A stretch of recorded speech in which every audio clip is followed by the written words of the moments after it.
الله ربنا هو الإله.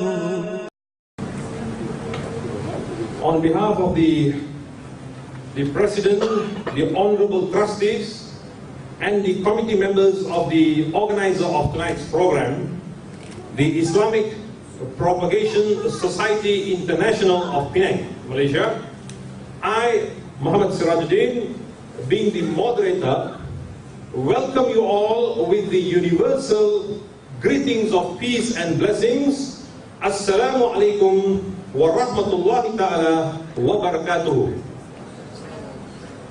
Which means, may the peace and blessings of Allah the Almighty come upon all of you. Alhamdulillah, all praise be to Allah.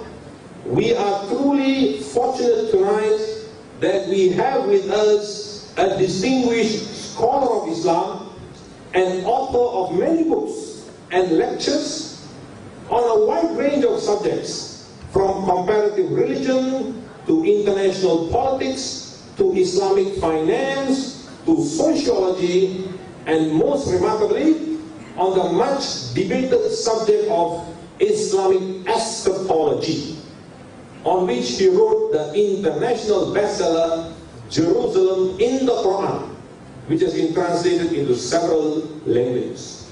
He is none other than our very dearest and esteemed scholar of Islam, sitting on my left, Maulana Sheikh Imran Hosein. For those of you here who have been following the public talks organized by IPSI for many years, Sheikh Imran is certainly no stranger. In fact, he is more than just a guest speaker. He will always be regarded as our beloved uncle, teacher, and one of IPSI's mentor and guiding light. In fact, IPSI's association with Sheikh Imran Hosein goes back almost 12 years ago, when he was first introduced to the people of Penang by the president of IPSI, Brother Kamarudin Abdullah. I will not take up more of your time in trying to introduce our honorable speaker. Instead, I will invite you to read his books, which are available at the foyer, or visit his official website at imranhosein.org. imranhosein.org, the official website, to capture his profile. And now, without further ado, I now call upon Maulana Sheikh Imran Hosein to help us better understand on what is happening in the modern Arab world and what repercussions it holds for the future. So with this, I call upon Sheikh Imran Hosein. Alhamdulillah wa kafa, wa salatu wa salamu ala ibadihi alladhina istafa, khususan ala afdalihim khatamin nabi محمد الأبي وعلى آله وصحبه أجمعين وبعد. We begin with Allah's blessed name. We praise Him and we glorify Him as He ought to be praised and glorified. And we pray for peace and for blessings on all His noble messengers. On our father Adam, on our father Abraham, and on Moses, and on Jesus, and on his mother, the Blessed Virgin Mary, and on the last of them all, the Blessed Prophet Muhammad, sallallahu ta'ala alayhi wa sallam. Brother Chairman, fondly known as General Siraj, Brother Chairman, Brother President and members of the IPSI, brothers and sisters here in Penang, Assalamu alaikum wa rahmatullahi wa barakatuh. Our chairman is a young man. He knows only about 12 years of my visits to Penang. But my first visit was actually 21 years ago. And I've been coming regularly for the last 21 years. Well, I was here 5 years ago, in 2000. 7. And we thank Allah who in His kindness has made it possible for us to come back to you here in Penang one more time. Tonight's topic is connected with tomorrow night's topic. In tonight's topic, we bring political and economic analysis to bear on the subject. But in tomorrow night's lecture, we give you more of the, it's a big word, eschatological. Eschatology is simply what every Muslim knows, ilmu akhirul zaman. The subject, the study of the end times. In English, this big word, eschatology. So tomorrow night, we look at the Quran and akhirul zaman. Tonight we look at an Islamic view of the current Arab uprisings. And we want to make a distinction at the very beginning between a demonstration, you have here in Malaysia, demonstrations, and an uprising, as you had in Tunisia, you had in Egypt, as you had in bringing down the Soviet Union, and then the last term would be an insurrection, an armed insurrection, as you had in Libya, and you now have in Syria. But all of these we have brought together in one term, uprisings. It would be only proper for us to locate the current Arab uprisings in a larger picture. Many other things are happening at the same time, not just the Arab uprisings. The US dollar is about to collapse. And when it collapses, it's going to bring down the world of paper money. And that is going to cause chaos in many parts of the world. It might even provoke riots in the United States of America. And do not be surprised if martial law is proclaimed in the United States. The Arab uprisings are taking place not only at a time when the US dollar is about to collapse, the US economy is about to collapse. Fundamental change taking place in the world of money. But also at a time when NATO, which we can now recognize to be a Zionist organization. The Zionist NATO is on the rampage. And it will not be long before we see an attack on Pakistan. The purpose being to destroy Pakistan's nuclear plants, nuclear weapons, and denuclearize Pakistan. Why? Because the world of Islam must not have any weapon that can pose a threat to Israel. Simple. We are also located at a time when an attack on Iran is imminent. Iran is not an Arab country.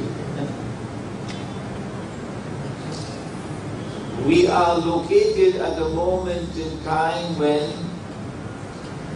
if an attack on Iran is launched, it will not be too difficult for us to understand that it will eventually, almost certainly, lead to nuclear war. And this would not be nuclear war with one or two nuclear weapons exploding. No, we're talking about nuclear war between the two giants, between the American-led alliance, which has NATO as its military arm, and the Russian-led alliance, which has China in support of Russia. And that nuclear war is going to bring about a substantial reduction in the population of North America and Europe, because the weapons are going to be directed basically towards these two areas, North America and Europe. And so the Arab uprisings are not taking place in a vacuum. And it is therefore necessary for us, even here in beautiful Penang, it is necessary for us to locate the bigger picture, to understand what's happening. 1 year ago, I gave my first lecture on this subject. It was in Cape Town, I believe, in March of last year. And then in April, I repeated the lecture several times in Malaysia, in Kuala Lumpur. And you may have viewed that lecture on YouTube. But tonight we revisit the subject to update our analysis. For at the time when we gave those lectures, the attack on Libya had not yet taken place. And the uprising in Syria had not as yet reached the state where it is today.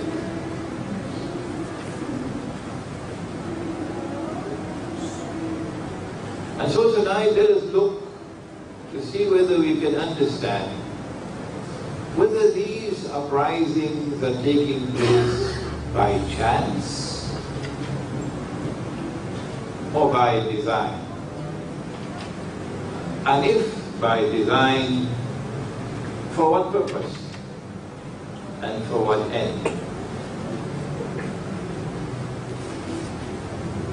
It was in 2002, Brother Chairman, when you were a young man, I gave a lecture in Sydney, Australia, entitled Beyond September 11th, What Does the Future Hold for the World of Islam? And that lecture, 10 years later, suddenly made me a famous man. Because in that lecture, in 2002, I was anticipating an attack on Iraq, which is about to be launched. It was in fact launched in 2003. And I thought that once the attack on Iraq takes place, it's going to create uprisings in the Arab world. And the pro-American dictators and their regimes are going to fall with a domino effect. That Al Jazeera was going to play a very significant role in allowing these uprisings to become successful. And that I made the comment that I believe Jordan will be the first to fall. And I said King Abdullah probably already had his suitcases packed. Those of you who listened to that lecture. Of course I was wrong. It didn't come in 2004. It came 10 years later, or 6 years later. And Jordan did not fall. The first was Tunisia. But in that lecture I said the reason why Israel will be smiling when all of these Arab uprisings take place and all of these pro-American dictators fall is because in their wake will come Islamic governments, so-called Islamic governments. And when these so-called Islamic governments come to power, particularly in Egypt, they are going to have to support the Palestinian people. They're going to have to support Gaza. And Israel will then have an opportunity to cry terrorism. That the wall of Islam is rising. And Israel is going to get its throat cut. That Islam poses a menace to mankind and to the state of Israel. And that all the media around the world are going to be beating the drums, warning mankind. Muslims want to take over the world. And Israel will then get what is known as causus belli, a justification for waging a big war. That part of the analysis was very correct. That was very correct. The one about Jordan was a mistake. The timing was a mistake. But the general analysis was correct. And that lecture made me a very famous man. People wonder how Sheikh Imran was able to see since 2002 that this is going to happen now. It's a pity. Because the Arabs themselves do not understand what is happening in the Arab world. The Islamic movements themselves in the Arab world, the Ikhwan al-Muslimun in Egypt, the Islamic Party in Tunisia, the Salafis who are in the political process, they themselves do not understand what is happening in the Arab world.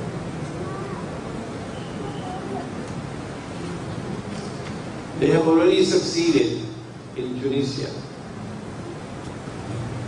An uprising took place in Tunisia, and it was spontaneous. No one in their right head could say that Israel planned all of this. No. And the uprising reached a crescendo so quickly that the Tunisian dictator who had ruled for some 30 years or so eventually had to flee. How do we explain that Tunisian uprising? I do not have unlimited time tonight, so I'm going to have to cut some corners. We are very familiar in our part of the world, but you don't have it here in Malaysia, with two seasons: a dry season with no rain and the rainy season with plenty rain. And in the dry season we notice that the grass turns brown. And the grass at the side of the road, the heat causes bushfires. And these bushfires can spread. When there is no rain, the land becomes parched. And one simple spark can cause a big conflagration, which can burn down thousands and thousands of acres. That is what happened in Tunisia. No rain in Tunisia. Rain being riba being used to reduce the people to poverty and destitution. When I speak of the Jewish money lender, and I say that what he is doing is wrong, why shouldn't you be annoyed with me? Didn't Shakespeare do the same thing in Merchant of Venice? Hasn't history also done the same thing in pointing to money lending as something like blood-sucking? All through history. Are you going to whitewash thousands of years of history in this modern age to make the bank respectable? No. Money lending, banking system, reduced the people to poverty. But that was not the only attack. It was also the paper money. You may have seen my book, The Gold Dinar and Silver Dirham, Islam and the Future of Money. I need to rewrite this book now because there's new analysis now. You take a piece of paper and you print a picture and you put a number on it and you give to that piece of paper an entirely fictitious value. And then you get the world to demand that paper by making a deal with Saudi Arabia and OPEC that nobody can buy oil, which is the largest commodity sold in the world market. Nobody can buy oil without this paper. So you guarantee that the paper will be in demand. You created wealth out of nothing. Are you God? Only God can create wealth out of nothing. This is an act of shirk. I wish Kelantan could be here to listen to me today. This is an act of shirk. And this paper money was used and is still being used to reduce the people to abject poverty and destitution. And those who don't understand that subject, they have homework to do. And that includes the world of Islamic scholarship.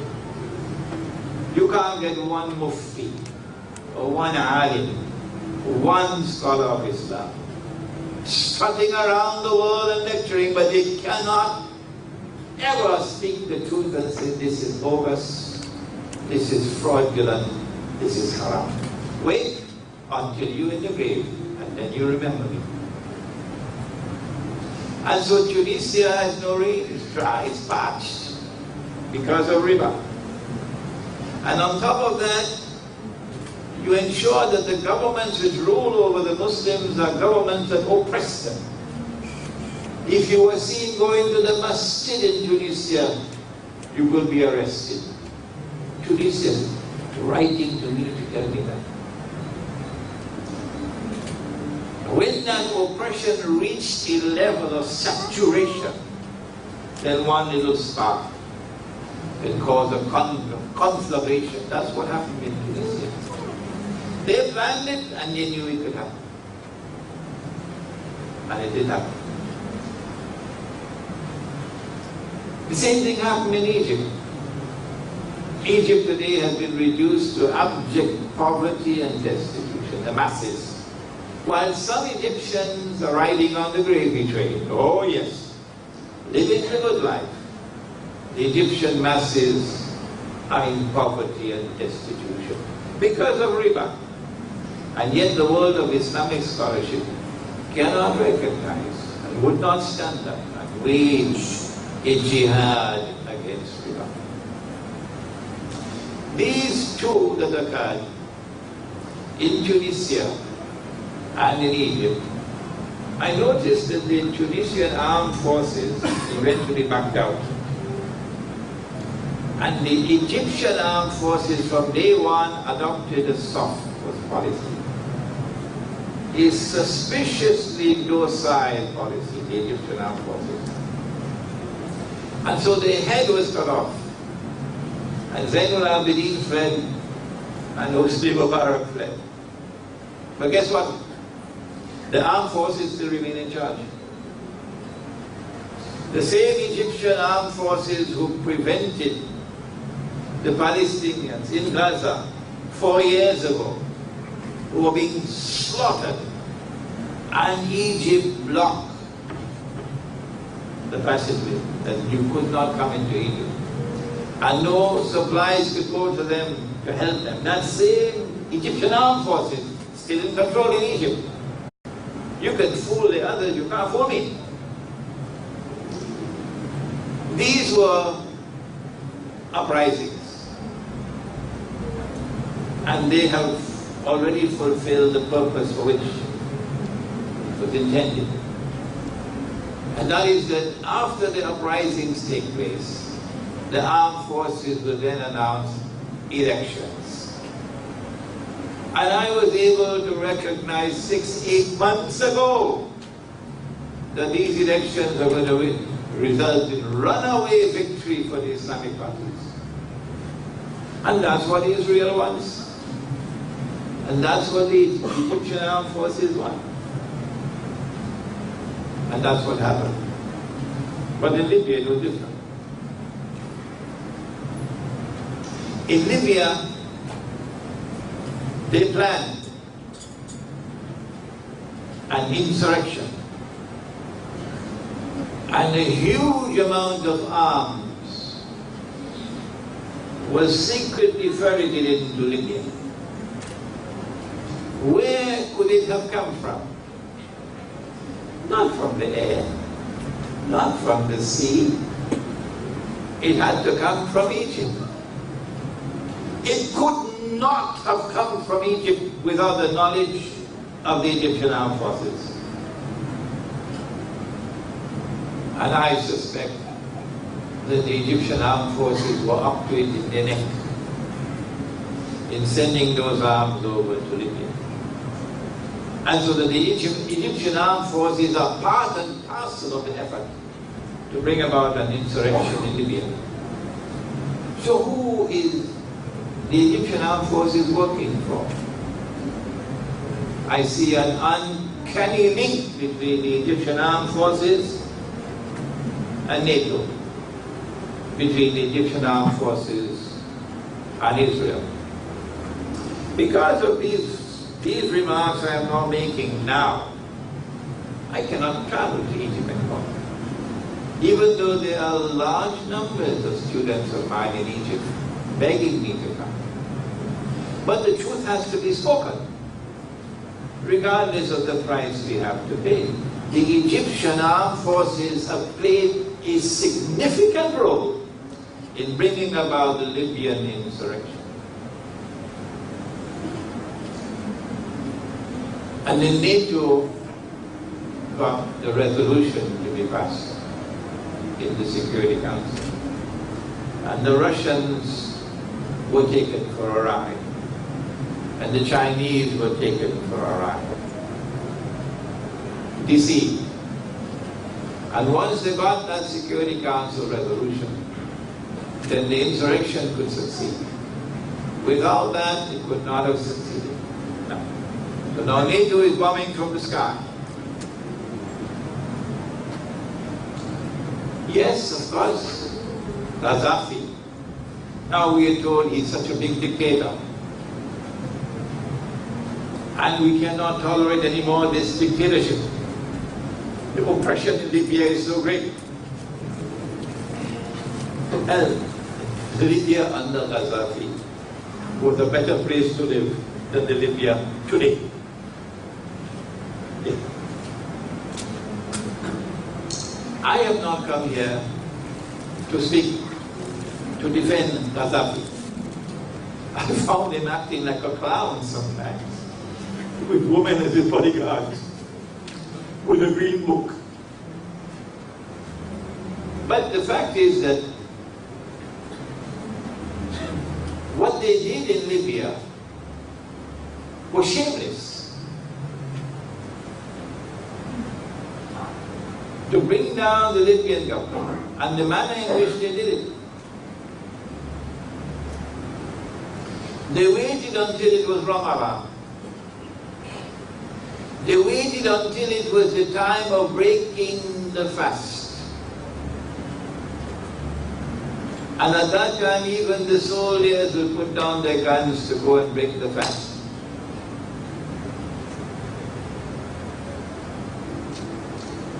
and these wicked people, and they will be punished for it one day. Then emerged out of hiding from where they were and started shooting indiscriminately people who were about to break the fast, creating panic in Tripoli. Is this the way Muslims behave? Or is this the way dogs behave? Even a dog has a greater moral sense than this. If you're a Muslim and you choose a moment when the people are breaking the fast to go and kill 1,200 people in Tripoli, create panic in Tripoli, and use that with NATO firing from above to eventually take the city of Tripoli. That's how it was done. Shame on them. Shame on them. Shame on them. I responded to what they did in Libya by quoting the Quran. And I have to take a little time to quote this verse tonight, although it belongs to tomorrow night as well. And those of you who are Muslims, I want you to listen carefully to this verse of the Quran. You know, Allah subhanahu wa ta'ala has taught us a lesson at the beginning of the Quran, how to study the Quran. He says He ordered the angels to bow down to Adam alayhi salam. And they all bowed down, they all prostrated, except Iblis, Satan. If we take this verse by itself in isolation, using the wrong methodology, then Iblis had to be an angel. Oh yeah, because the order was given to the angels. But that's the wrong methodology. You do not ever study a verse in isolation. When we go to the rest of the Quran, we find no, Iblis is not an angel. That's wrong. Several verses of the Quran must be brought to bear on this subject. Similarly with this verse of the Quran of Surah Al-Ma'idah, بَعْدَ أُعُوذُ بِاللَّهِ مِنَ الشَّيْطَانِ الرَّجِيمِ. And the Libyan Islamic movement who overthrew Gaddafi didn't know about this verse of the Quran. Ya ayyuhal ladhina amanu, O you who have faith in Allah, the one God, the God of Abraham, alayhi salam. لا تتخذوا اليهود والنصارى أولياء. Do not take the Jews and do not take the Christians as your friends and allies. Is Allah speaking about all Jews and all Christians? The lazy man's methodology will lead you to that conclusion. But if you use the proper methodology, no. Allah could not be speaking about all Jews and all Christians because of several verses of the Quran, which we do not have the time to bring before you tonight, maybe tomorrow night. Well then, if he is not talking about all Jews and all Christians, which Jews and which Christians?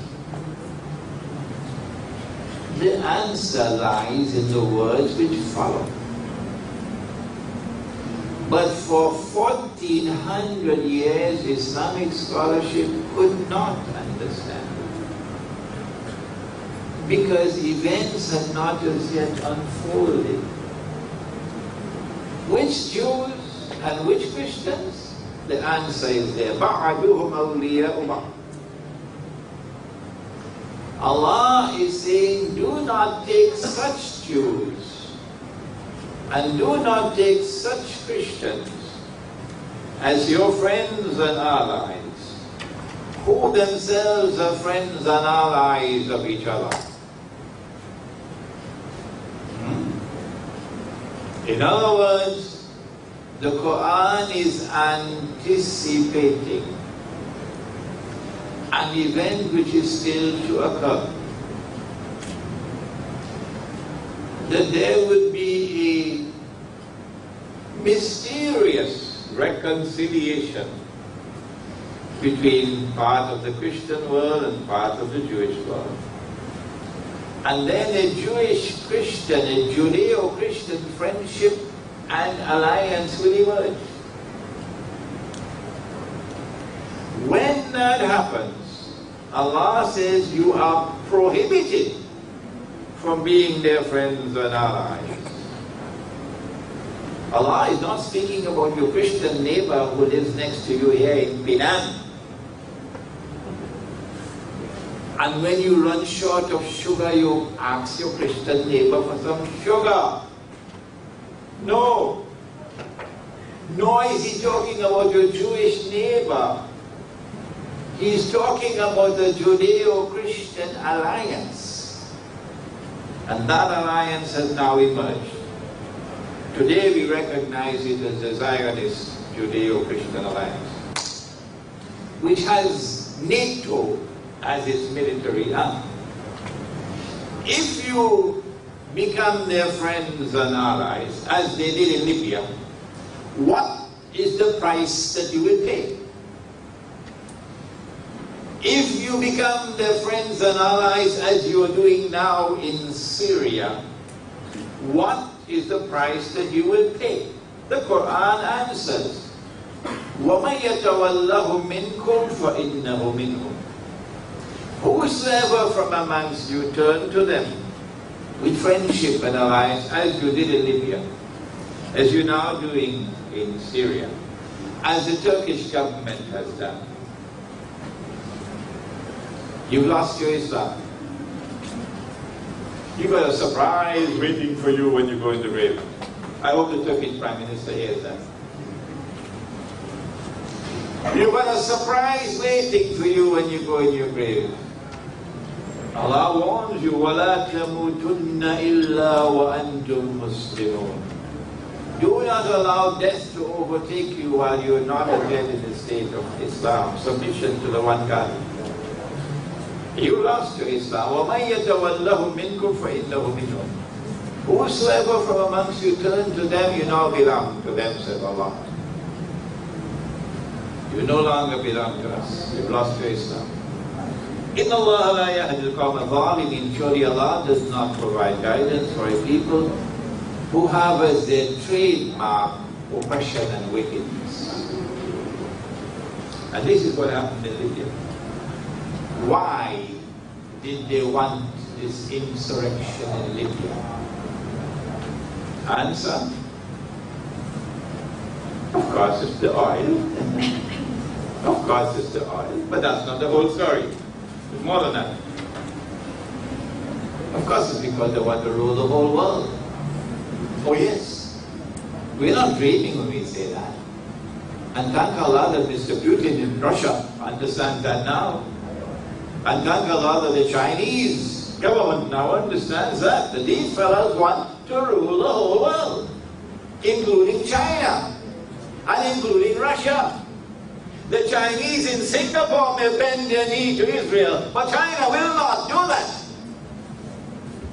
The Chinese in Singapore will bend their knees and kiss Israel, but China will not do that.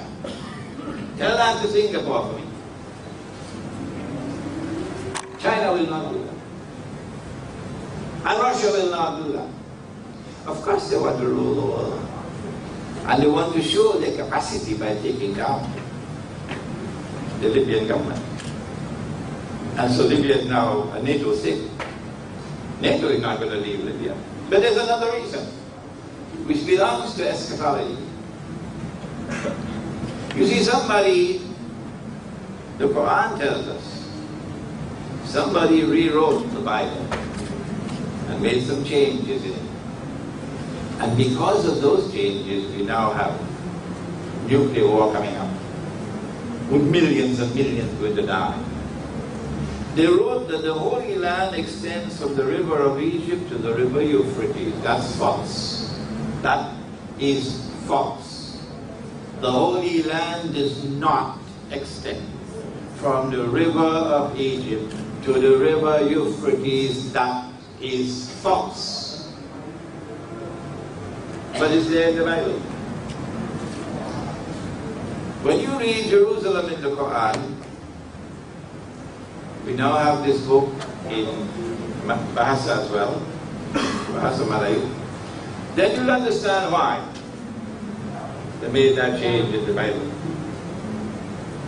And because that change is there, those who want to rule the world actually want to deliver that rule over the world to Israel. So that a man can rule over Israel tomorrow, and from Israel rule over the world. And that man will then declare, I am the Messiah, Al-Masih.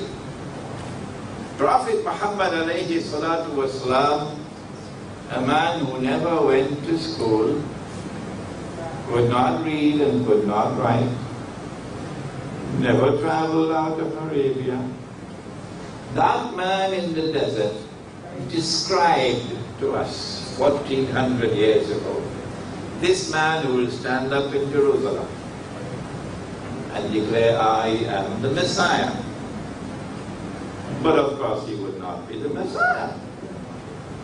The Messiah will be the son of a virgin woman. The Messiah is Jesus, the son of Mary. But this man will claim to be the Messiah. The Christians know him as the Antichrist, and we know him as Dajjal, the false Messiah. In order for him to convince the Jews that he is indeed the Messiah, not only must Israel become the ruling state in the world, and therefore the United States has to be brought down. Before I end, I hope I have time to show you what possible military strategy Israel has to bring down the United States. Remind me, maybe in the question and answer session. But in addition, because of what is in the Bible, the territory of the state of Israel will have to expand to encompass all of that territory from the river Nile to the river Euphrates. You cannot do that with only an attack from the air or with naval bombardment. You've got to bring in land troops to take the eastern delta of Egypt. And so Israel is planning a war on Egypt in order to seize this territory, because the Bible says it belongs to Israel. All the diplomatic missions in Cairo are located on the east bank of the river Nile, except the Israeli embassy. The Israeli embassy is located on the west bank of the river Nile. Why? Because Israel recognizes the east bank as Israeli territory. That's why. If you have to launch an attack on Egypt, then you have to bring in ground troops not only from Israel but also from the east. And that's why you need NATO in Libya. So it's not just the oil, it's more than that. It's so that when the time comes, they'll be able to attack Egypt from both sides. But the foolish, and that's the kindest word I could think of, the foolish so-called Islamic warriors who went about bringing down the Libyan government didn't know that they were playing into the Zionist hands, and that they have a terrible punishment awaiting them when they stand before Allah on Judgment Day. Syria is a far more complex case. We don't have the time to look at Libya and Yemen, nor do we have the time tonight to look at Bahrain, which is a very, very interesting case, Bahrain, because I want to spend some time on Syria and lay the foundation tonight for the analysis we should conduct tomorrow on Islamic eschatology from the Quran.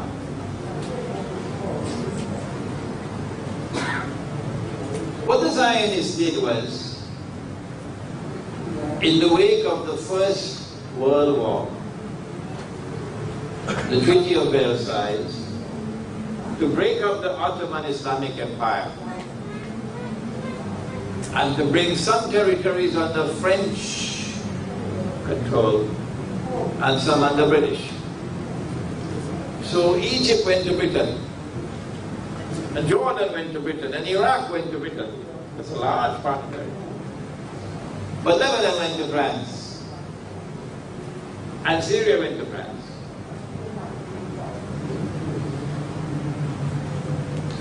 And it was the French government, the French Zionists, who in the 1960s, I believe, brought the Assad family to power, and the Alawi, who are a small sect, breakaway sect from the Shia,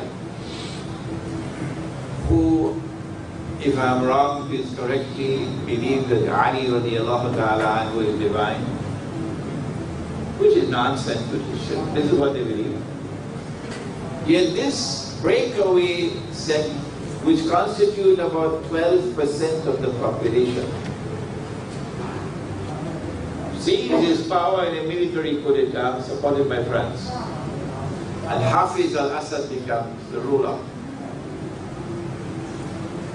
And Hafiz al-Assad imposes upon Syria's Muslims, Sunni Muslims, the same kind of oppression, biting oppression, that was visited upon the people of Tunisia, the people of Egypt, by Hosein.mp4, by Zainul Abidin. And when the Sunni Muslims of Syria rose up in revolt against Hafiz al-Assad, he slaughtered, I think, 10,000 to 20,000 people in order to maintain his rule. So the Alawi government in Syria lacks moral authority, lacks religious authority, lacks even democratic credentials to rule over Syria. But nobody could remove them. No. Because the Zionists supported them. The Zionists kept them there until it was time when the Zionists no longer needed them to remove them. And so the same kind of insurrection is now taking place in Syria. And we hear the same stories about how Bashar al-Assad is such a dictator. Of course, we know he's a dictator. What's new? That Gaddafi was a dictator. Of course we know he's a dictator. What's new? What's new? We know it all these years. All these years we did. But who kept them there all the time? The Zionists. And so now the insurrection is taking place in Syria. But Russia has learned a lesson. And China has learned a lesson. Syria doesn't have oil. India has oil. But Syria has a naval port, which is a Russian naval port. And it is the only naval port that Russia has in the whole Mediterranean, in Syria. So if the Zionists take over Syria, as they have taken over Libya, that's goodbye to Russia as a Mediterranean naval power. You lose your naval power. Not only that, the Zionists believe that the road to Tehran lies through Damascus. Because Syria and Iran are firm allies of each other. And if your target is Iran, then it makes sense to get rid of Iran's firm ally in Syria. And that's why the struggle is now being waged. The Turkish armed forces are playing the same role in Syria that the Egyptian armed forces played in Libya. The Turkish armed forces are bringing the weapons into Syria and sending the men, arming them with Zionist weapons and Zionist US dollars. And these foolish, that's the kindest word I could think of, these foolish Ikhwan warriors, not understanding that they are playing into the hands of the Zionists, are waging this do-or-die effort to bring down the regime. Our response is, if you want to bring down a dictator, someone who is oppressing you, someone who has no moral or religious right or even democratic right to rule over you, you have the right to wage a struggle for liberation from oppression. We are not denying you that right. No. Because Allah says in the Quran in Surah Al-Hajj, أُذِنَ لِلَّذِينَ يُقَاتَلُونَ بِأَنَّهُمْ ظُلِمُوا وَإِنَّ اللَّهَ عَلَى نَصْرِهِمْ لَقَدِيرٌ. Allah has given you permission to wage an armed struggle for liberation from oppression. You don't need a Security Council resolution. Allah has given you permission in the Quran, but Allah has prohibited you from friendship and alliance with the Zionists, Judeo-Christian alliance. And they are the ones who are the mastermind behind the insurrection in Syria.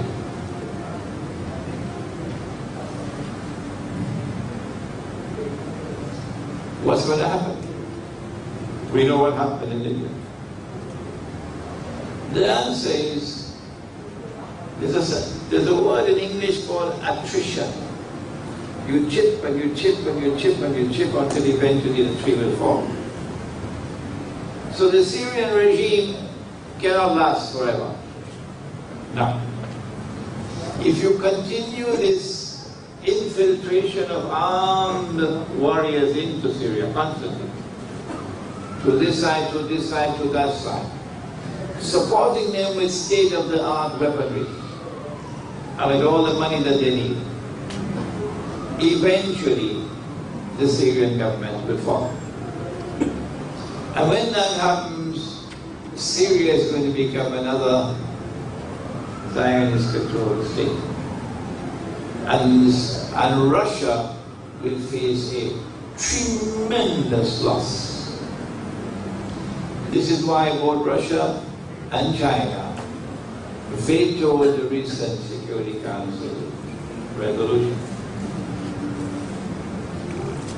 Well then, what possible solution could there be if we are to prevent Syria or save Syria from becoming another Zionist-controlled state? There are those, maybe you have some sitting right here in this gathering, who are only too happy for Bashar Assad to go, and they don't care what comes after.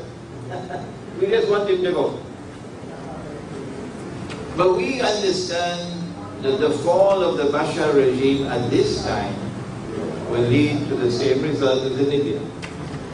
And so Syria will become another NATO state. What possible solution there can be? We have suggested that the Sunni majority Muslims of Syria, through their ulama,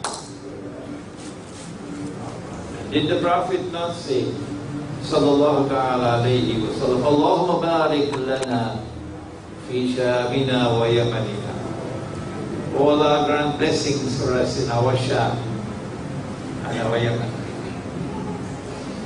The answer is that this majority Sunni Muslims of Syria, who are not willing to make friendship and alliance with the Zionists, they are the ones who must approach Russia. And they are the ones who must impress upon Russia that you can bring about regime change in Syria. And Bashar Assad probably will be only too happy to step down. And the Sunni regime will take over. which will maintain friendship and alliance with Russia and with Iran. In order for that to take place, and for the slaughter and the oppression to end, that's what we want, but they don't want that. No, no, no. They want Syria to become another Zionist state. That's what they want. In order for that to take place, you must have your ulama. And that's what we don't have today. I'm so sorry to say it. We do not have the ulama of Islam who have the knowledge and the insight to be able to offer this kind of guidance. When we meet tomorrow night, we're going to look to see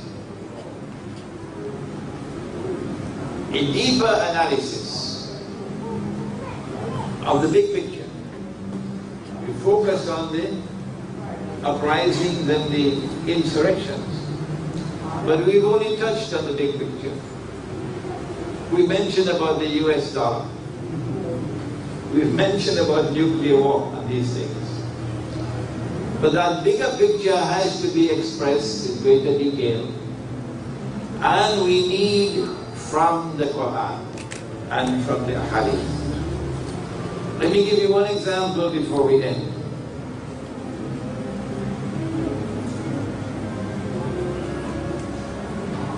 Hadith is in Sahih Bukhari. I'm sure you must have heard it. Nabi Muhammad alayhi salatu wasalam said that the river Euphrates, which is in Iraq, will uncover a mountain of gold. But the believers must not touch it.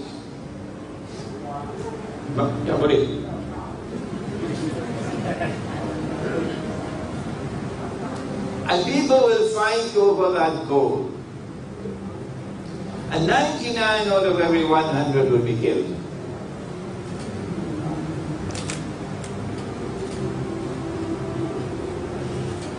We never understood this hadith. We never understood this hadith until now. Until now. Praise be to Allah. The Salafi is a man who wants to live the way of life of the early Muslims. And Nabi Muhammad ﷺ said about those early Muslims, they are the best. So the Salafi wants to replicate the way of life of the best Muslims. What's wrong with that? If you are Salafi, you should be walking in the footsteps of their companions and the Aslaf. You should be the model Muslim. But the Salafi make a mistake in the methodology. And when I offer the criticism, I do not do so in any vindictive, spiteful way. I'm not waging war. You're my brothers. So if I'm not waging war on you, why should you wage war on me? Huh? It's rather foolish. But this is knowledge. And in the world of knowledge, I have the right to offer a critical comment.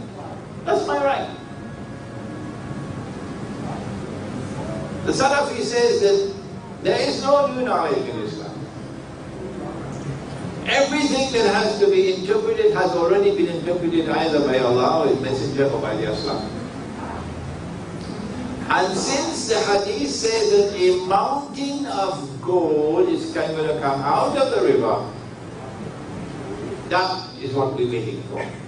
A mountain of the metal is going to come out of the river. And when that happens, we are not allowed to touch that gold. But did the Prophet not say, sallallahu alayhi wa sallam, did he not say, ittaqu firasat al-mu'min, فَإِنَّهُ يَنْظُرُ بِنُورِ اللَّهِ? Fear the firasa, the wisdom based on internal, intuitive, spiritual insight of the believer, because when he sees with more than a PhD from USM. he sees with the nur of Allah. And if he is seeing with the nur of Allah, will new knowledge not come? And so we say the mountain is not an actual mountain. The word mountain symbolizes a very large quantity. And we say the gold is going to come out of the river, has already come. It's not the metal, but it is something that's going to come out from under the river, which will function as gold. And therefore it is oil. The oil has come out from underneath the river, that entire basin. All the oil of Saudi Arabia is right there, this side, that is sea. Kuwait, Abu Dhabi, Iraq, Iran, all of it right there, by the river Euphrates. So we say it is oil. And we say that mountain of gold has already come, the oil is already here. And we say that there are two reasons why he does not want us to touch that oil. Two reasons. But before we explain the two reasons, he said that people are going to fight over that oil. And 99 out of every 100 will be killed. You don't need a PhD in military science to understand. The conventional wars don't kill 99 out of every 100. No. So he's saying that you're going to have something like nuclear war, which kills 99 out of every 100. And so the battle that is now taking place in that region of the world, we can close our eyes and tell you it's going to lead to nuclear warfare because of this hadith. When nuclear warfare takes place, provoked by the Zionists, unleashed by the Zionists, I want to warn the Jews that mankind is going to hate you. The tide is going to turn against you all over the world. When millions and millions and millions are killed because you are unleashing these wars. Now let's go back. Don't touch that gold. One reason why we should not touch that gold has been with us for the last 40 years, but we didn't see it, including me. The other reason why we should not touch that gold is about to be understood.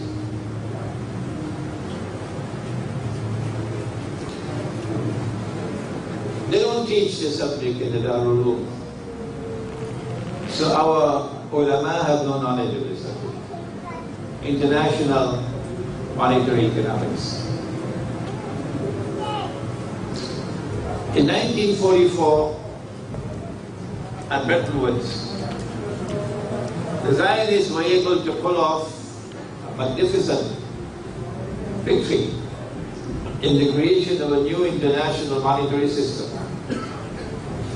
in which only one paper money, only one, would function as a check that you can cash. A paper note is like a check. I owe you some money, so I write out a statement and I sign. It's a legal document, provided I can cash it. It's valid, it's halal. So the US dollar was chosen. And the US dollar was convertible into gold at $35 for 1 ounce. International law required the United States to change US dollars to gold, $35 an ounce. The problem was only governments could change. People could not. So that was 99% haram. 41% halal. But nobody went to Uncle Sam to change the dollars for gold. Until in 1971, I think it was Britain that did it, or France, one or the other. And the United States knew that the game was up. We didn't have enough gold for all the paper we printed. It's like writing checks and you don't have the money in your account. You go to jail for that. So what the United States did in September 1971, and they have explained this here in Penang in the past, was to repudiate Bretton Woods and the International Monetary Fund. Right on. The US dollar is no longer convertible into gold. Well, if the US dollar is not convertible into gold, and we printed too many US dollars, so we don't have the gold to back it, what's going to happen? People are going to realize that this paper is very weak, and they will start turning away from it, and the US dollar is going to keep on falling and falling and falling in value like the Bangladeshi taka. So the United States needed something to replace the gold. And guess what they did? After, of course, assassinating King Faisal. In 1975, just after Faisal was assassinated, and the Saudis learned their lesson, you don't step on Uncle Sam's toes anymore. The Saudis agreed. And then they got the rest of the Arab producing countries to agree that we're going to use oil as gold. Meaning nobody can buy oil without paying for it with US dollars. So whereas the US dollar had a backing of gold before, it's now backed by oil. Since 1975. And so the US dollar became known since 1975 as the petrodollar. This is the hadith. But nobody could understand it until today. If we had understood this hadith, no Muslim with love for Muhammad alayhi salatu wasalam would ever touch a US dollar. Because he said the believers must not touch it. If we had understood this hadith, no Muslim would have touched the US dollar. And then we could recognize the Saudis for what they are, traitors. Saudi Arabia today is Israel's most strategic ally in the world. And the Saudis and the Israelis are working together to bring down Uncle Sam. Oh yes, that's what's happening now. So that's the first reason why he said don't touch that gold. The second reason we're about to understand now. The second reason is coming now. Don't touch that. Oil. What they did was, the Zionists, wherever in the world oil was discovered, they wanted to control it. They must have control over it.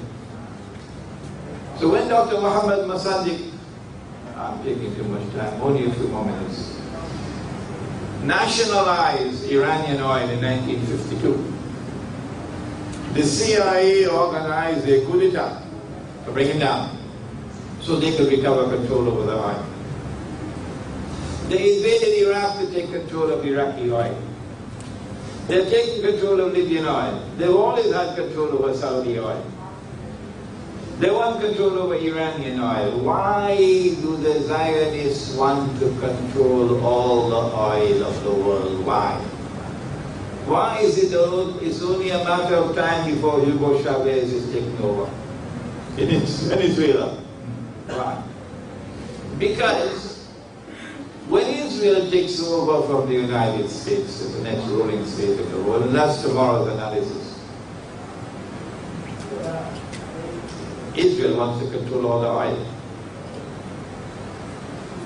And when the US dollar collapses and brings down all the rest of the money in the world with it, not so much the hard currency like the Singapore dollar and the Australian dollar. But the Bangladeshi taka, the Pakistani rupee, and the Indonesian rupee, and the Egyptian pound and so on, and the Turkish lira, then suddenly all of these masses of people are going to be much poorer than they already are. With the collapse of money. Your Pakistani rupee will be falling in value so fast that one loaf of bread will change price 4 times during the day. It has happened any time in history. Runaway inflation. If we were not using this bogus, fraudulent, haram paper money, we would never know inflation. Not with gold and silver. And so now you are much poorer than you were before. But the price of oil has gone up 4, 5, 10 times. And Israel controls the oil. But you need the oil. Because you walked into the trap. Blind. Because you didn't have ulama. No. Your Darul Ulooms were not producing ulama. And so you walked into the trap. Your entire transportation system now is dependent on oil. Everything that moves is dependent on oil except bicycle. Thank Allah, Penang still has some bicycle rickshaws. Your agriculture is dependent on oil, fertilizers. Your manufacturing is dependent on oil, your factories. So if you don't have oil, you're going to have riots. If you do not have oil, you're going to have riots. You don't have the money to buy the oil. Beyond your reach. Well, then what are you going to do? You're trapped. You're going to have to bow down and worship Jalan. That's the price you have to pay. When you bow down and worship Jalan, then you will extend diplomatic recognition to Israel. And you'll have an Israeli diplomatic embassy in Kuala Lumpur. And the Israeli ambassador will be sitting very comfortably in Kuala Lumpur eating satay. Oh yes, that's why he said, don't touch the gold. We are now trapped and there is no way out. And the reason why we are trapped and there is no way out is because we didn't have ulama who could understand the world of politics and the world of economics. I've taken up now an hour and a quarter of your time. I don't want to take any more time. What I've done tonight is to update my analysis of the Arab uprising and to point out that the purpose, the goal, is to bring down these governments and replace them with so-called Islamic governments. So that these so-called Islamic governments will then extend greater support to the Palestinians, to Gaza. So that Israel will be able to cry wolf, that Islam is rising in the world and Islam constitutes a menace to mankind. And Islam poses a threat to Israel. And so Israel will have a justification for waging the big wars that Israel wants to wage, and without which Israel cannot replace the United States as the next ruling state in the world, and without which Israel cannot rule the world.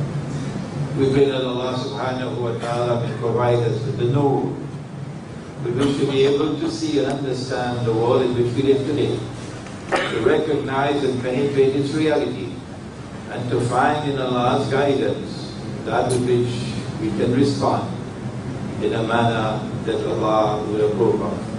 ربنا تقبل منا إنك أنت السميع العليم وتب علينا يا مولانا إنك أنت التواب الرحيم برحمتك يا أرحم الراحمين. Once again, our profound appreciation to Sheikh Imran and the questioners for having participated in this very informative session. This brief interaction, I'm sure, alhamdulillah, has served to enhance our comprehension and appreciation of the importance of tonight's subject. All things must eventually come to an end, And as such, we are now at the end of tonight's program. As a reminder, newly published titles by Sheikh Imran are available in the foyer. And you'll also find a complete set of his lectures in DVD formats, which includes several new titles not previously available. So we invite you to stop by at our booth on your way out. For our non-Muslim guests who are present here tonight, we are giving away books and pamphlets free for tonight, including copies of the Quran translated free of charge, exclusively for our non-Muslim guests who are here tonight. There's a notice whereby on the 28th of this month, February, at 8:30 p.m. at the Day 1 SK4 USM, that we organize an interfaith dialogue. An interfaith dialogue with the title How We Define God, which involves speakers from the Muslim side, from Christianity, from Hinduism, Sikhism, as well as Taoism. They are all involved in discussing this topic, How We Define God, 28th of February, 8:30 p.m. at Day 1 SK4 at University Science, Malaysia. So inshallah, if you're available, take your time to be there at this interfaith dialogue this month.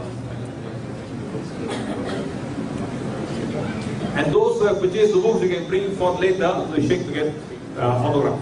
Inshallah, Sheikh Imran will be here with us again tomorrow night for another inspiring talk entitled The Quran and the End of Times. In a way, it will be a sequel, a continuation of tonight's presentation, whereby all the major themes will be elaborated in greater detail. And this will be his last talk in Penang for now, so please make it a point to inform your friends, colleagues and neighbors of this program and bring them along tomorrow night, inshallah. And please bring along the coupon, the entrance fee coupon we were given. Please bring it along for tomorrow night as well. Inshallah, we hope to see all of you here again. With this, I bid you farewell. Have a safe journey home. And assalamu alaikum wa rahmatullahi ta'ala wa barakatuh. Allahu Rabbuna huwal ilahu, له من الأسماء ما اصطفاه، الواحد الحي كذا المليك، والملك المالك لا شريك. الله ربنا هو الإله، له من الأسماء ما اصطفاه. Possible for us to come back to you here in Penang one more time. Tonight's topic is connected with tomorrow night's topic. In tonight's topic, we bring political and economic analysis to bear on the subject. But in tomorrow night's lecture, we give you more of the, it's a big word, eschatological. Eschatology is simply what every Muslim knows, ilmu akhirul zaman. The subject, the study of the end times. In English, this big word, eschatology. So tomorrow night, we look at the Quran and akhirul zaman. Tonight we look at an Islamic view of the current Arab uprisings. And we want to make a distinction at the very beginning between a demonstration, you have here in Malaysia, demonstrations, and an uprising as you had in Tunisia, you had in Egypt, as you had in bringing down. For those of you here who have been following the public talks organized by IPSI for many years, Sheikh Imran is certainly no stranger.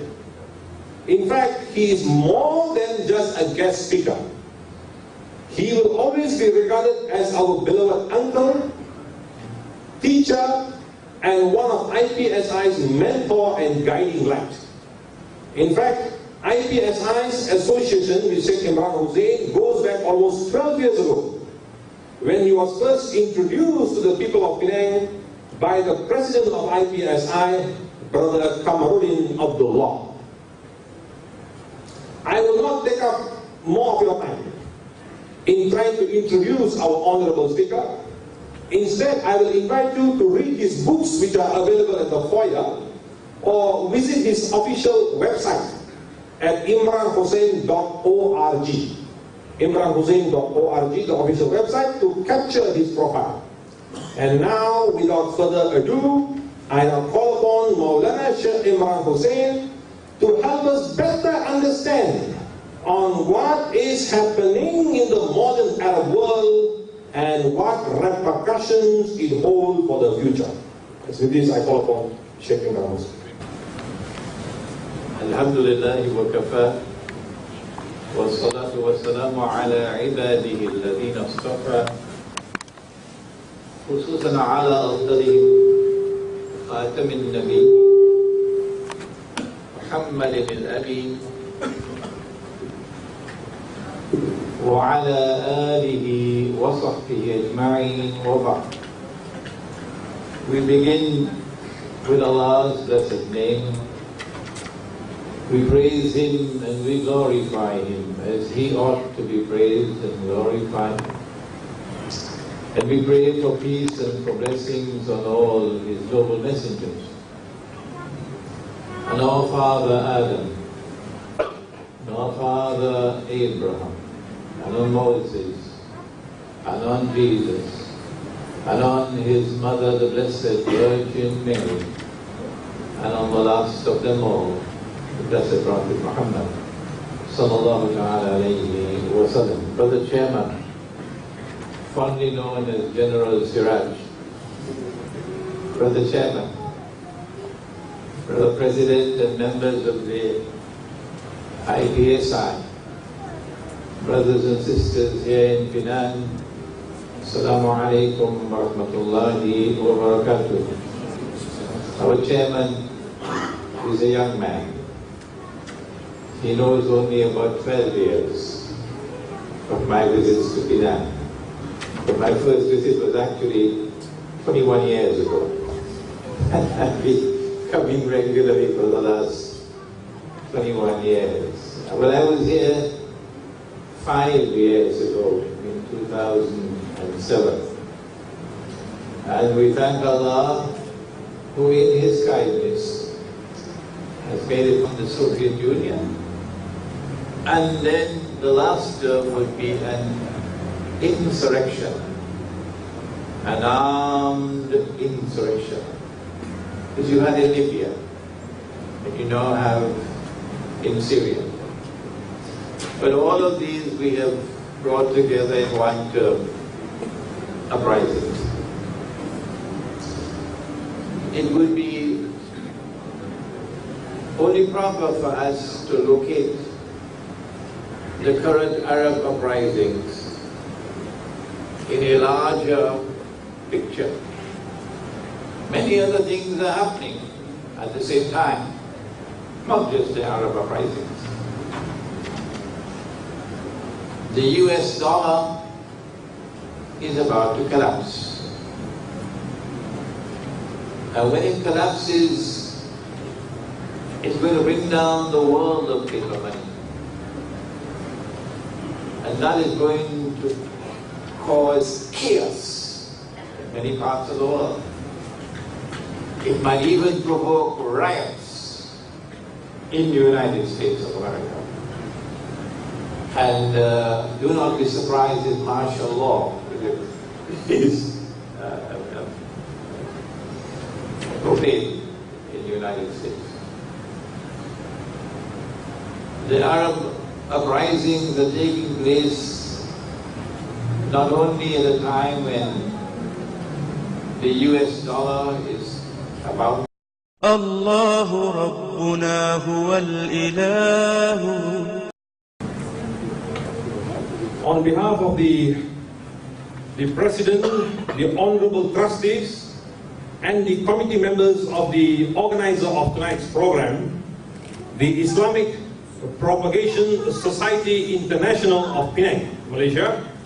I, Muhammad Sirajuddin, being the moderator, welcome you all with the universal greetings of peace and blessings. Assalamu alaikum wa rahmatullahi ta'ala wa barakatuh. Which means, may the peace and blessings of Allah the Almighty come upon all of you. Alhamdulillah, all praise be to Allah. We are truly fortunate tonight that we have with us a distinguished scholar of Islam and author of many books and lectures on a wide range of subjects, from comparative religion to international politics to Islamic finance to sociology, and most remarkably on the much debated subject of Islamic eschatology, on which he wrote the international bestseller Jerusalem in the Quran, which has been translated into several languages. He is none other than our very dearest and esteemed scholar of Islam, sitting on my left, Maulana Sheikh Imran Hosein.